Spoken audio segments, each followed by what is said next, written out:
तो next start करते हैं लेक्चर नंबर 17B से, जहाँ हम पढ़ेंगे ट्रांजिएंट्स फिर से, वो भी एसी ट्रांजिएंट्स। ठीक है, ट्रांजिएंट्स हम पढ़ ही रहे हैं बट अब यहाँ पे एसी ट्रांजिएंट्स पढ़ेंगे। तो एसी और डीसी ट्रांजिएंट में क्या डिफरेंस है? मेन डिफरेंस ये है कि डीसी ट्रांजिएंट्स में जैसे डीसी वोल्टेज की वैल्यू आपकी एक लेवल की होती है, उसमें अगर ट्रांजिएंट आते हैं तो उनको हटा पाना उतना आसान नहीं होता है। बट यहाँ पे क्या है, कंटिन्यूसली आपका फ्रिक्वेंसी चेंज कर रहा है, एम्पलीट्यूड की वैल्यू चेंज कर रही है एसी के अंदर, फ्रिक्वेंसी नहीं एम्पलीट्यूड की वैल्यू चेंज कर रही है। उसमें अगर कुछ चेंजेज आए तो आपकी वैल्यू भी उसके संग चेंज हो रही है, तो यहाँ पे थोड़ा ज़्यादा चांस होता है ट्रांजिएंट्स को दूर कर पाना। मेन ये डिफरेंस है। एसी में आपका फर्स्ट ऑर्डर सिस्टम में आप ट्रांजिएंट को अवॉइड भी कर सकते हैं, उसी को हम देखेंगे कंडीशन क्या अवॉइड करने की। जैसे कि यहाँ पे वोल्टेज आपका Vm sine omega T plus phi. अब इसमें एक एक चीज़ इंपॉर्टेंट है। Vm आपका मैग्नीट्यूड है, साइन के अंदर ओमेगा आपका फ्रिक्वेंसी है ओमेगा टी, और प्लस फाई फेज डिफरेंस है, तो फाई ओमेगा Vm ये सारी चीज़ें आपकी बहुत इंपॉर्टेंट है, एक एक चीज़ें यहाँ पे। ओके, पहले तुमने RL सर्किट लिया है तो यहाँ पे कुछ थ्योरेटिकल चीज़ें देखते हैं, जैसे कि intensity of DC transients are more than that of AC transient. तो डीसी के अंदर ट्रांजिएंट की इंटेंसिटी या ट्रांजिएंट ज़्यादा होते हैं, कुल मिला के ये बात कह रहा है। In the given network in the AC system with respect to selection of operating frequency circuit elements and switching operation it is possible to obtain transient free response. तो यहाँ पे दो चीज़ों की मदद से देखो, पहला क्या है, with respect of selection of operating frequency of circuit elements. कुल मिला के ये मेरे हिसाब से सर्किट एलिमेंट्स होगा, और ओके या तो फिर ये सर्किट इतना होगा, ऑपरेटिंग फ्रीक्वेंसी का सिलेक्शन आप कितना करते हो, ठीक है, ओमेगा। फिर सर्किट के एलिमेंट्स आपके कैसे हैं वो चीज़ें हो गई, और स्विचिंग ऑपरेशन उनके ऊपर कैसे हो रहा है, ठीक है। तो ये दो चीज़ें हो गई, स्विचिंग ऑपरेशन, सर्किट एलिमेंट, तीन चीज़ें मान लो, और आपका सिलेक्शन ऑफ ऑपरेटिंग फ्रीक्वेंसी। तो ये सब चीज़ों को ऊपर नीचे करके, ठीक है, कम ज़्यादा करके हम ट्रांजिएंट फ्री रेस्पॉन्स पा सकते हैं एसी के अंदर, पर डीसी के अंदर ऐसा कुछ भी नहीं होता, ठीक है, in DC circuit. But in the DC circuit it is not possible to obtain transient free response. किसी भी कीमत पे आप ट्रांजिएंट फ्री रेस्पॉन्स नहीं पा सकते, since frequency is zero in DC, क्योंकि डीसी में फ्रीक्वेंसी होती ही नहीं है।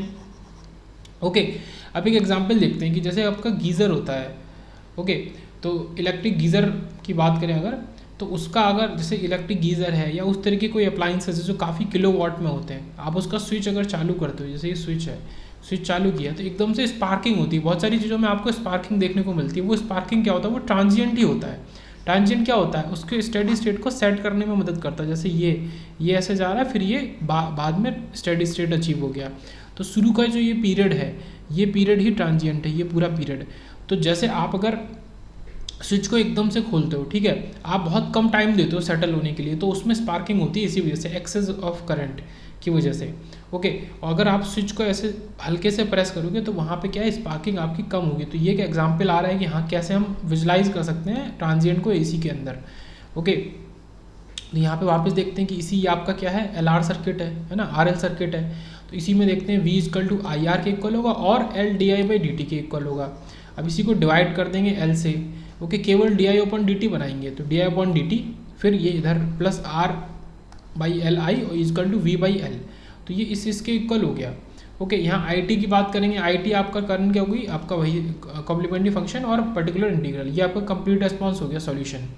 ओके, अब यहाँ पे जो आपका CF है वो तो सेम ही है, सोर्स फ्री रिस्पॉन्स की बात करें, जब सोर्स नहीं है।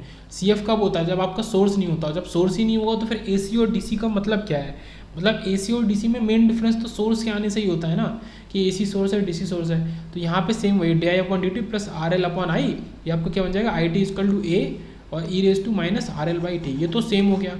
अब PI में आपका चेंज आता है, यहाँ पे जब स्टेडी स्टेट रिस्पॉन्स में आप देखोगे तो I क्या होगा, V/Z, और यहाँ पे ये आपका एंगल इन्वॉल्व होगा, एंगल अल्फा। इसको कैसे लिख सकते हैं, V angle of -α/Z। Alpha angle क्या है, जो आपका XL Z इम्पीडेंस ट्राइंगल जो आप बनाते थे AC के अंदर, तो ये R है, ये XL इक्वल टू ω/L है, ये Z है, इनके बीच में जो इस ट्राइंगल में जो एंगल है वो अल्फा है। Alpha is tan inverse ω/L/R, ये आपका अल्फा होता है। ओके, तो इसको यूज़ करके हम यहाँ पे करते हैं। तो PI जब निकालेंगे तो V एंगल -α/Z को यूज़ करेंगे। इसको फर्दर कैसे कर सकते हैं, V की जगह हम वैल्यू रख दें V की Vm sin ω t plus theta, और ये जो एंगल -α है इसी में इसको माइनस कर दें, ठीक है, ये जो -α था इसी में इसको ये माइनस कर दें। ओके, तो कंप्लीट सॉल्यूशन की तरफ देखते हैं। तो कंप्लीट सॉल्यूशन आपका क्या हो गया, C F plus P I, C F आपका A e raise to minus R T by L, ये तो हमने ऊपर ही निकाल लिया था। अब ये पी आई हमने यहाँ निकाला, ये आपका क्या है, ये पी आई है। तो V M by Z sine omega T plus theta minus alpha. तो इसमें ये पूरे आपके साइन ओमेगा टी में जब 3 कंपोनेंट साइन के अंदर रहेंगे, omega T plus theta minus alpha, इस तरीके से। अब यहाँ पे फिर वही देखते हैं कि अगर आप टी इक्वल टू 0 माइनस पे बात करेंगे तो आई आपका 0 आ जाएगा। ओके मतलब टी को 0 रख दो तो साइन 0 0, और यहाँ पे भी आपका इसी तरीके से वैल्यू आ जाएगी। और अगर टी को 0 प्लस रखोगे तो भी 0 ही आएगा। तो ये हमने रखा, पर अभी हमें ए की वैल्यू नहीं पता है। मतलब ए की वैल्यू रखने के बाद एक्चुअल वैल्यू, और फिर आप इसमें टी को 0 रखेंगे तो आपका वैल्यू 0 देगा। अभी नहीं दे रहा है, अभी तो 0 दे रहा है, तो इसको पूरे को 0 के इक्वल लिख लिया और ओमेगा टी को 0 कर दिया, पर फिर भी यहाँ पे थीटा माइनस अल्फा बच गया। तो यहाँ पे क्या हो गया, ए किसके इक्वल आ गया, ए पूरे के पूरे इसके इक्वल आ गया, minus of V M by Z sine theta minus alpha. अब आप क्या करो, इस पूरे को उठा के यहाँ ए की जगह रख दो, ये जो रखा है तब रख दोगे, तब आपको ये आई टी, अगर टी को 0 नेगेटिव या 0 पॉजिटिव रखोगे तो 0 देगा। तो ये ए की वैल्यू आई। तो कुल मिला के सॉल्यूशन जो आया, और यहाँ पे क्या है, ये ए सी के लिए है सॉल्यूशन, ए सी ट्रांजेंट के लिए। इसमें क्या है, सी एफ भी है और पी आई भी है, C F plus P I. तो ये सॉल्यूशन आपका है, I T equal to minus V M by Z sine theta minus alpha, okay, E raise to minus R T by L. ये आपका पूरा सॉल्यूशन आया, ट्रांजेंट रिस्पॉन्स है। तो V M by Z sine of omega T plus इसके संग ये हो जाएगा, क्यों, क्योंकि इसमें ये वैल्यू तो कुल मिला के ए की वैल्यू है, ए ये जो वैल्यू है पूरी, ये वैल्यू ए की वैल्यू है ना, ये वैल्यू हमने यहाँ से निकाल के यहाँ रखी, तो ये ए की वैल्यू है। उसके संग e raise to minus R T by L multiplied है, ये तो हमने ऊपर देखा, ये आपका सी एफ है। ये नीचे वाला पूरा V M by Z sine, और यहाँ पे थीटा माइनस अल्फा, इसके संग में ओमेगा टी और आ जाता है। तो ये पूरा आपका पी आई है। अब पी आई ही आपका क्या होता है, स्टेडी स्टेट रिस्पॉन्स होता है, एस एस आर, और आपका सी एफ ट्रांजिएंट रिस्पॉन्स होता है, ये ट्रांजिएंट रिस्पॉन्स हो गया। ये इक्वेशन पूरी आई। तो थोड़ा सा इसको हल्का कर देते हैं। ये आपका पूरी चीज़ आई, ए ये है, A into e raise to minus R T by L, और जो यहाँ पे ए है वही चीज़ यहाँ पे है, बस यहाँ पे क्या है कि ओमेगा टी और है। तो V M by Z sine omega T plus theta minus alpha यहाँ पे है। ये पूरी इक्वेशन है। इसमें अलग अलग केसेस देखते हैं। केस 1 क्या कहता है, V T is equal to V M sine omega T plus theta. अगर हम टी को 0 रखते हैं तो हमारा क्या आएगा, ऐसे करके आएगा, वी टी को ये रखेंगे V M sine omega T plus theta, okay. और इसके संग ये मान लो कि एंड कह रहा है कि एंड टी इजकल टू 0, तो condition for transient free response यहाँ पे क्या होगी, अगर आपको ट्रांजिएंट नहीं चाहिए। अब ये जो पॉइंट है ना ट्रांजिएंट फ्री रिस्पॉन्स, ये हम आगे तक देखते हुए चलेंगे, हर केस में ये लगाएंगे कि ट्रांजिएंट फ्री रिस्पॉन्स के लिए आप क्या करो। तो आप थीटा माइनस अल्फा को 0 रख दो, तो आपका थीटा अल्फा के इक्वल आ गया। तो थीटा अगर अल्फा के इक्वल आ गया तो ट्रांजिएंट फ्री रिस्पॉन्स है, या फिर theta equal to tan inverse omega L by R. ये आपकी ओवरऑल कंडीशन है ट्रांजिएंट फ्री रिस्पॉन्स के लिए। ये theta equal to tan inverse omega L by R, ये तो केस 1 की कंडीशन है। जब आपका ये इनपुट सिग्नल है, ये इनपुट सिग्नल है, ये जो चीज़ अभी शुरू हुई है यहाँ पे, इसको बहुत अच्छे से समराइज करेंगे कॉपी में, ठीक है। मतलब ये ऐसी चीज़ है कि इसको आपको समराइज करके ही सीखना पड़ेगा। तो ये हो गया। केस 2 देखते हैं, जब आपने साइन की जगह कॉस का सिग्नल लगाया है, V M cos of omega T plus theta and T is equal to 0, तो यहाँ पे क्या होगा, सेम जो वो है, इसमें थीटा की जगह क्या आ जाएगा, tan inverse omega L by R के संग पाई बाई 2 और आ जाएगा। तो यह आपकी पूरी की पूरी क्या है, ट्रांजिएंट फ्री रिस्पॉन्स की कंडीशन है। ये पूरी ये ट्रांजिएंट फ्री रिस्पॉन्स की कंडीशन है पूरी, ओके। ये पूरी कंडीशन। तो या सेकंड केस क्या है, जब आपने कॉस को यूज़ किया है, ये जब साइन को यूज़ किया है, और देखेंगे क्या क्या चेंजेस हो सकते हैं। Case 3, there will be some time taken in operating the switch. थोड़ा सा टाइम, ये कह रहा है कि थोड़ा सा टाइम लग सकता है, some time taken operating the switch को ऑपरेट करने में। सपोज मान लो वो टाइम है t0, मतलब कि स्विच को ऑपरेट करने में, जैसे आपने स्विच पे क्लिक किया, तो क्लिक करने में, जैसे स्विच है, इसको क्लिक किया तो टाइम लग गया, कुछ पॉइंट मिली सेकेंड में, नैनो सेकेंड में कुछ लग गया। तो वो टाइम को अज्यूम कर लो कि वो टाइम कुछ है, वो है लेकिन कुछ है t0। तब क्या होगा, आप इसी इक्वेशन में e raise to minus R T upon L की जगह टी माइनस टी नॉट रख दो। तो वो ये कह रहा है कि यहाँ पे टी माइनस टी नॉट रख दो, या आपने टी माइनस टी नॉट रखा। अब T equal to T naught negative रखना पड़ेगा। अब जो वहाँ पे आप क्या लिख रहे थे, ओल्ड केस में T equal to 0 negative and T equal to 0 positive. अब उसकी जगह आप ये लिखोगे, T equal to T naught negative और T naught positive, I equal to 0 इसके संग, ओके। तो इसको 0 के इक्वल लग देंगे। अब हमारा जो ए आएगा वो क्या आएगा, minus V M by Z sine omega T naught हो जाएगा। यहाँ पे एक चेंज है ये, ठीक है, ये ओनली चेंज है, बाकी वही है, और ये अल्फा भी है। तो ये आपका चेंज है। जब आपने ये सपोज किया कि कुछ टाइम आपको लगा स्विच को दबाने में, तब आपका जो आई टी क्या आएगा, एक तो ट्रांजिएंट रिस्पॉन्स हो जाएगा, दूसरा आपका स्टेडी स्टेट रिस्पॉन्स हो जाएगा। तो आई टी इस कंडीशन में आपका क्या आएगा, आई टी की आपकी minus V M by Z, ये तो ए हो गया पूरा, ये ए हो गया, ये सबको पता है ये ए है, इसमें अल्फा भी आ रहा है, और e raise to minus R, T की जगह टी माइनस टी नॉट डाल दिया, ओके कोई दिक्कत नहीं है, टी की जगह टी माइनस टी नॉट डाल दिया, plus V M by Z sine omega T plus theta minus alpha, इसमें ये माइनस अल्फा कर दिया। तो ये इस तरीके से हो गया V M by Z sine omega T plus theta minus alpha, और इधर टी की जगह टी माइनस टी नॉट डाल दिया। तो ये कुछ इस तरीके से आपका आंसर आ गया। जब आपने कुछ टाइम सपोज किया है कि आपका लगा स्विच को प्रेस करने में। अब यहाँ पे सेम वही चीज़ की condition for transient free response, यहाँ पे क्या कंडीशन होगी, तो ओमेगा टी नॉट की अगर बात करेंगे, omega T naught plus theta minus alpha equal to 0, omega T naught is alpha minus theta, या फिर ओमेगा टी नॉट, ये कंडीशन है main, tan inverse omega L upon R minus theta. बस यहाँ पे ओमेगा टी नॉट करने के लिए यहाँ पे माइनस थीटा और आप करो, ठीक है। अब इसको कंपेयर करो पीछे से, यहाँ सबसे पहले क्या था, theta is equal to tan inverse omega L by R के इक्वल था, यहाँ पे उल्टा हो गया, यहाँ omega T naught is equal to किया है, ओके। यहाँ क्या है, यहाँ पे omega T naught is equal to, ये omega T naught is equal to tan inverse omega L by R और माइनस थीटा, ये यहाँ पे कंडीशन हो गई। वहाँ पे क्या था, वहाँ पे क्या था आपका theta is equal to tan inverse omega L by R था। तो ये चीज़ तो वही है, मतलब कुल मिला के क्या है कि यहाँ पे अगर लिखें तो इसको ऐसे लिख सकते हैं, theta plus omega T naught और is equal to tan inverse omega L by R लिख सकते हैं, ओके।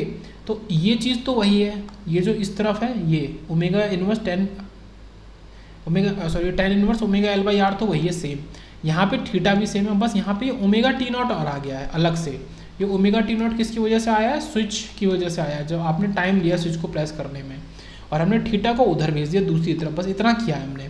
अब फिर सेम वही चीज़ की अगर आप साइन की जगह कॉस ले लो तो इसी सेम रिलेशन में आप पाई बाई 2 ऐड कर दो, जैसा आपने फर्स्ट और सेकंड में किया था। अब ये थर्ड और फोर्थ केस है, ओनली ये एक्स्ट्रा आपने ऐड किया है।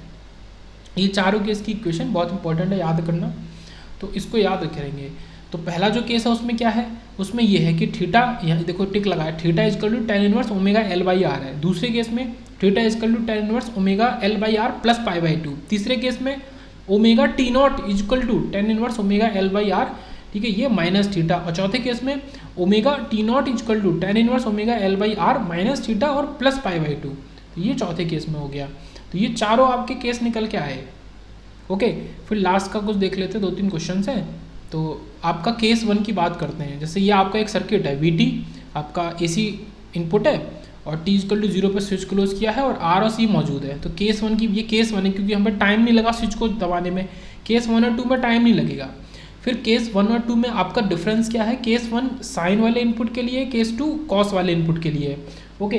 केस 3 और केस 4 में आपको स्विच को प्रेस करने में टाइम लगा है टी नॉट, बस इतना डिफरेंस है। केस 3 फिर से साइन वाले इनपुट के लिए, केस 4 कॉस वाले इनपुट के लिए है। तो केस 1 की बात करते हैं, V T is equal to V M, this is V M, okay, this is V M sine omega T plus theta and T is equal to 0। तो आई टी यहाँ पे क्या होगा, ये तो वी टी की बात कर रहा है। अब इसी केस में अगर हम बात करेंगे आई टी की, ओके, आई टी क्या हो जाएगा, पैरेलल आर सी में जैसा होता है, I am sine omega T plus theta. अगर आई टी आपका कहाँ मौजूद होगा, ऑब्वियस सी बात है पैरेलल में मौजूद होगा। क्यों, क्योंकि सीरीज़ में आपका करंट सेम होती है, सीरीज़ में तो आई टी का कोई मतलब नहीं अलग अलग होने का, वो सेम हो गई। और ऐसे ही यहाँ पे सीरीज़ में आपका वोल्टेज होगा, क्यों, क्योंकि पैरेलल में वोल्टेज सेम होता है, वोल्टेज सेम होता है। तो ये वी टी केवल आपका सीरीज़ के लिए एग्जिस्ट करेगा वी टी, और आई टी केवल पैरेलल के लिए एग्जिस्ट करेगा। V T is equal to V M sine omega T plus theta and T is equal to 0। यहाँ पे भी आई एम, ठीक है, वहाँ V T is equal to V M है, यहाँ I T is equal to I M है, sine omega T plus theta and T is equal to 0। Theta is equal to tan inverse omega R C, यहाँ पे पूरा केवल ओमेगा आर सी के equal है। ऊपर तो हमने क्या लिया था, हमने आर एल सर्किट लिया था, ठीक है, ऊपर हमने आर एल सर्किट के बारे में पूरा ये सब जितने भी चारों केसेस थे ना, 4 केसेस ये आर एल सर्किट के थे। ये अब क्या लिया है, आर सी सर्किट लिया है, और ये चारों केसेस अभी देखेंगे आर सी सर्किट के होंगे, ठीक है। केस 1 ही हम देख रहे हैं। तो यहाँ पे ट्रांजिएंट फ्री रिस्पॉन्स के लिए theta is equal to tan inverse omega L by R, तो सेम कंडीशन है, ओके। ये सॉरी, ये कंडीशन तो आर एल के लिए थी, यहाँ पे क्या है, theta is equal to tan inverse omega T या फिर आपका ओमेगा आर सी। तो कुल मिला के मैं इसको दोबारा लिखता हूँ, मतलब कुल मिला के आपकी यहाँ क्या कंडीशन है वो है theta is equal to tan inverse omega R C है। ये कंडीशन है केस 1 की यहाँ पे, और ये कंडीशन थी केस 1 की आरएल सर्किट में, और ये समराइज कर दिया है। ये जो कंडीशन है ये किसकी है, ये आपका नॉर्मल कंडीशन है, जनरल कंडीशन है। मतलब कुल मिला के थीटा क्या है, टेन इनवर्स ओमेगा के संग हम टाइम कांस्टेंट को मल्टीप्लाई कर रहे हैं। वहाँ पे time constant L by R था, यहाँ पे टाइम कांस्टेंट आर सी है। तो इस तरीके से हो गया। केस टू में साइन की जगह कॉस आ गया, ये दिख रहा है, तो यहाँ पे पाई बाई 2 प्लस हो गया। ठीक है, इतना डिफरेंस है केस 1 केस 2 में। केस 3 में T is equal to T naught, और केस 4 में भी T is equal to T naught. Case 3 में आपका साइन है, केस 4 में वही साइन आपका कॉस हो जाएगा, कॉस हो जाएगा तो पाई बाई 2 ऐड हो जाएगा। तो ये साइन कॉस में तो कोई डिफरेंस है नहीं करने में, ठीक है, दिक्कत नहीं है। अब यहाँ पे क्या है कि टी की जगह टी नॉट हमने टाइम डाल दिया स्विच को प्रेस करने में, तो यहाँ क्या हो गया, theta is equal to tan inverse omega R C minus omega T naught, या फिर omega T naught is equal to tan inverse omega R C minus theta, मतलब इसमें माइनस थीटा अलग से और डाल देंगे। और वहाँ पे थीटा इजकल टू कर रहे थे, ये देखो यहाँ पे प्रीवियस केसेस में थीटा इजकल टू कर रहे थे, यहाँ पे omega T naught is equal to करेंगे। ऐसे यहाँ पे केस 4 में omega T naught is equal to करेंगे, omega T naught is equal to tan inverse omega R C minus theta. Okay, तो इस तरीके से होगा ये omega T naught is equal to tan inverse omega R C minus theta plus pi by 2। ये 8 case आए आपके, ठीक है, 4 केस आरएल सर्किट के और 4 केस आरसी सर्किट के ट्रांजिएंट फ्री रिस्पॉन्स के लिए। और 4 केसेस को कर देते हैं, जिसमें से 2 केस आपके कॉस वाले हैं और 2 केस आपके साइन वाले हैं। ठीक है, 2 ऐसे ही यहाँ पे भी कॉस वाले हैं और साइन वाले हैं। ओके, ऐसे। अब उसके अंदर भी एक केस कैसा है, एक केस इसका टी नॉट वाला है, एक सिंपल केस है, एक साइन के अंदर एक टी नॉट वाला केस है, एक सिंपल केस है। तो ये पूरा समराइज हुई। अब आगे चलते हैं, ये आरएलसी सर्किट का देख रहे हैं। आरएलसी सर्किट को ट्रांजिएंट फ्री करना थोड़ा सा मुश्किल हो जाता है, मतलब थोड़ा सा नहीं, मतलब मुश्किल हो जाता है। क्यों? क्योंकि जैसे ये वी आर तो चलो आई की डायरेक्शन में है, जो वोल्टेज अक्रॉस रजिस्टर है, बट वी एल तो अलग ही भाग रहा है, उल्टा ऊपर करंट से लीड कर रहा है और वी सी लैग कर रहा है करंट से। तो यहाँ पे 2 एनर्जी स्टोरेज एलिमेंट आ गए, इस वजह से दिक्कत हो जाती है। So in RLC network it is not possible to obtain transient free response in circuit is having 2 energy storage elements simultaneously both charging and discharging. तो साइमल्टेनियसली कभी ये चार्ज हो रहा है तो कभी वो डिस्चार्ज हो रहा है, कभी वो डिस्चार्ज हो रहा है तो कभी ये चार्ज हो रहा है, तो उनका आप एक बैलेंस बिठाना मुश्किल हो जाता है, बिठा नहीं पाते हैं। इस वजह से यहाँ पे आप अटेन नहीं कर सकते ट्रांजिएंट फ्री रिस्पॉन्स। मतलब क्या कहेंगे कि ये आरएलसी आपका एसी के लिए, ये कुछ आपका डीसी के तरह ही बिहेव करेगा, डीसी सर्किट की तरह। In case of transient free response को पाने में तो ये आपका पहला आपने लिया, ठीक है, ये गेट डीएससी का PYQ है, यहाँ पे फ्रिक्वेंसी आपको दे दी है, वोल्टेज है T is equal to T naught. T is equal to T naught का मतलब है ये या तो केस 3 होगा या केस 4 होगा, अभी वो देखना पड़ेगा। और तो ये अभी क्लियर भी हो गया, इसमें V T is equal to V M sine omega T दर्द लिया, तो इसलिए ये केस 3 होगा। ओके, अगर कॉस होता तो केस 4 हो जाता। और यहाँ पे क्या है, एक 5 ओम का रजिस्टर है और 0.01 हेनरी का आपका इंडक्टर है। तो ये RL सर्किट है, ये RL सर्किट है और उसका केस 3 है। केस 3 का मतलब क्या है कि omega T naught is equal to करना है टेन इनवर्स आपका ओमेगा L बाई आर और माइनस आपका थीटा, ये कंडीशन हो गई आपकी। तो find T naught to obtain transient free response. तो थीटा यहाँ पे ओमेगा टी जो वोल्टेज है उसमें दिख रहा है कि थीटा तो 0 है, तो थीटा तो आपका रहेगा नहीं, तो ओमेगा टी नॉट कैसा हो जाएगा, केस 3 है, ठीक है, लिखा है omega T naught is equal to tan inverse omega L by R minus theta है नहीं, ओमेगा 2/f है, मतलब ओमेगा 100 पाई है, तो जो वैल्यूज़ है उसको लगा दो, कोई दिक्कत नहीं है। तो T naught is equal to omega को उधर भेज दो, तो 1 ओमेगा ये आ गया, 1 ओमेगा 1/100 पाई, टेन इनवर्स 100 पाई इंटू एल की वैल्यू और अपन रजिस्टर की वैल्यू। इसको सॉल्व कर लो। सॉल्व करने के लिए बाद में रेडियन और डिग्री के बीच में रिलेशन यहाँ पे ज़रूरी है कि हमें किस में आंसर चाहिए। ओके, इसको हमें चेंज करना पड़ेगा डिग्री में, तो आप पाई अपन 180 डिग्री से मल्टीप्लाई कर दो, तो ये कुछ इस तरीके से आ जाएगा। तो ये सॉल्व होगी, जो वैल्यू देगा वो आपको क्या देगा, ये π/5 है अभी तो। ओके, तो उसको डिग्री में चेंज कर लेंगे, तो फिर ये इस तरीके से पाई अपन 180 से मल्टीप्लाई करके, तो पाई से पाई, तो ये आपको क्या दे देगा, T naught is equal to 1.78 millisecond. तो इतना टाइम आपको लगा, ये इसने बता दिया कि इतना टाइम लगा आपको स्विच को प्रेस करने में, जिससे ट्रांजिएंट फ्री रेस्पॉन्स आपको मिला। तो कुल मिला के ये टाइम है कि कितना टाइम लगा ट्रांजिएंट फ्री रेस्पॉन्स को पाने में, पर स्विच के प्रेस करने की कितनी देर बाद, मतलब कुल मिला के ये चीज़ है इतने मिली सेकेंड बाद। फिर एक क्वेश्चन और है लास्ट, फिर ये आपका लेक्चर 17 भी लास्ट हो जाएगा। Question find T naught to obtain, ये टी नॉट है, ये टू ऑब्टेन है, to obtain transient free response. तो सेम क्वेश्चन ऐसा पीछे था लगभग, यहाँ पे कॉस टी है। अब जैसे ये कॉस आया तो यहाँ पे दो सब केसेस बने, या तो ये केस 2 होगा या केस 4 होगा, पर जैसे ये टी नॉट दे दिया इसका मतलब ये केस 4 है, ये केस 2 तो नहीं है ना। जैसे टी नॉट दे दिया ये केस 4 है, केस 2 तो नहीं है। और ये आपका RC सर्किट है। तो यहाँ पे भी सेम उसी तरीके से देखो, थीटा आपका 0 है, ओमेगा आपका 1 है, ओमेगा 2πf के इक्वल है, मतलब ओमेगा 2π के इक्वल आ गया, तो omega is equal to 2π only. तो यहाँ पे क्या होगा, केस 4 क्या कहता है, omega T naught is equal to tan inverse omega RC minus theta plus π/2। तो थीटा तो 0 है, तो tan इनवर्स ओमेगा 1 है, R और C मल्टीप्लाई करके भी 1 ही है, तो tan inverse 1 plus π/2। tan inverse 1 क्या देता है, π/4, π/2 ऑलरेडी है ही, ओमेगा डिनोमिनेटर में आ जाएगा, वो 1 है। तो कुल मिला के ये क्या दे देगा, टी नॉट इज 3π/4, और 3π/4 को फिर उसी तरीके से कर देंगे, चेंज कर देंगे, ये आपको क्या दे देगा, 3π/4 आपको 2.35 सेकेंड दे देगा। ओके, ये सॉल्व करके 2.35 सेकेंड। तो पिछले वाले में आपको 1.78 मिली सेकेंड लगा, यहाँ पे काफ़ी ज़्यादा टाइम लग गया, 2.35 सेकेंड लग गया आपको सॉल्व, मतलब स्विच को प्रेस करके ट्रांजिएंट फ्री रिस्पॉन्स को पाने के लिए। ओके।